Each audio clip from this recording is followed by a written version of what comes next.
Hey everyone, this is Matt from Games Radar and I'm here with James. Hello. Hello, and today we're going to talk about Mafia 3. Now, you've played it fairly recently, James. How long did you play it for? Yeah, we got about 4 to 5 hours of hands-on time with it. So we played the prologue, which is the opening of the game, and then we got jumped to about halfway through to have a look at the open world section. Okay, so a fair old whack of time, probably enough to get a sense of what kind of a game it is. So, in that respect, where does this sit on the kind of pantheon of open world crime games?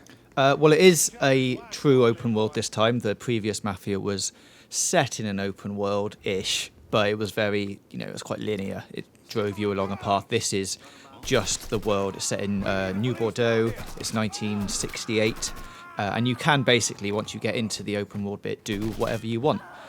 In comparison to things like GTA 5, it's a lot more grounded. It's like more realistic. GTA 5's obviously has a bit of a cartoony element to it. Everything's sort of fun. I guess 5 was, slightly less realistic than 4, but 4 was pretty... It's kind of like sort of cartoon nihilism, sort of the worst representation of humanity. But yeah, kind of this is very much a focus on what was actually happening in New Bordeaux, which is New Orleans, essentially, in 1968. So it's full of all of that racial tension and all the politics that were going on. That's all very prominent in the game.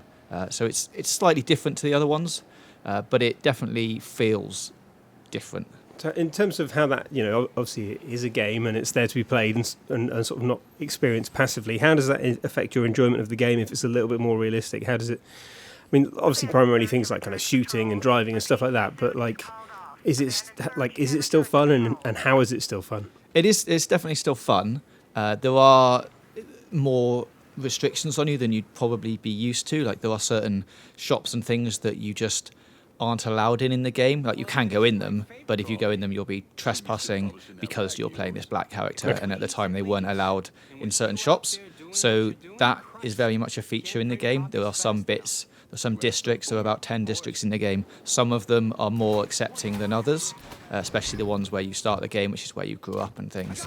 But the ones further north of the more privileged ones definitely restrict you. I mean, you're quite welcome to go in and shoot the place up if you want, but if you want to experience it in the way that it would have been at the time, then you're restricted on those kind of things.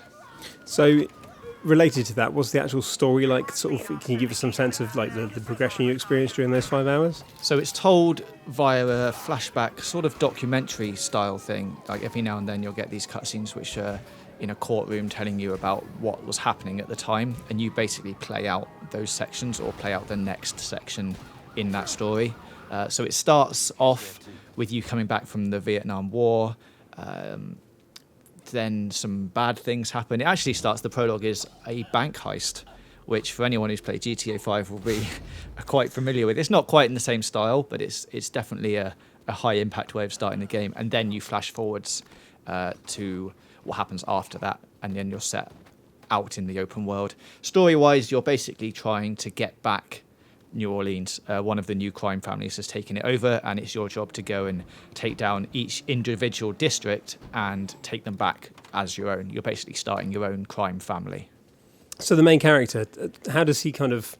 Did you gel with him as a character? Like, how does he compare to kind of other characters you've played in games? Yeah, we didn't see that much of the story in it. We only got the prologue, which is obviously introducing you to him in the very beginning, and then some little cutscenes throughout it, which is him talking to other crime bosses and trying to work his way in. I quite liked him as a character. I thought he was quite fun to play with, and those different dynamics that you have from other games were quite interesting to play with. You also get 3 underbosses to talk to. You get Cassandra Vito, who was the main character from Mafia 2, who's now been sent over to New Bordeaux from Empire Bay. So he didn't do very good in Empire Bay. Now he's been sent to New Bordeaux. He's not doing too well there either. So he's working for you again. And then you get Burke, and each district that you take over, you can then choose to give control of it to one of your underbosses, and depending on who you give control to, they do different things in that area, and you can actually get to a stage where you've given too much power to one of them and the other one who's feeling left out will turn on you. So it's about balancing your crime family as well as trying to take down the bigger ones in the city. Well, that sounds pretty cool. So on like a kind of raw gameplay level then, how does it actually feel to play sort of driving around, shooting, stuff like that? The driving's pretty good. There are different driving options in it, actually. There's a standard, which is your more cinematic sort of sliding around all the corners with the camera chasing you and all that. And then there's, I think they call it simulation, which is, on the surface of it, doesn't feel that different. But what it does if you turn it on is it takes into account all the different weights of the car. So like how fast you were going when you broke affects how far the car will slide or stop.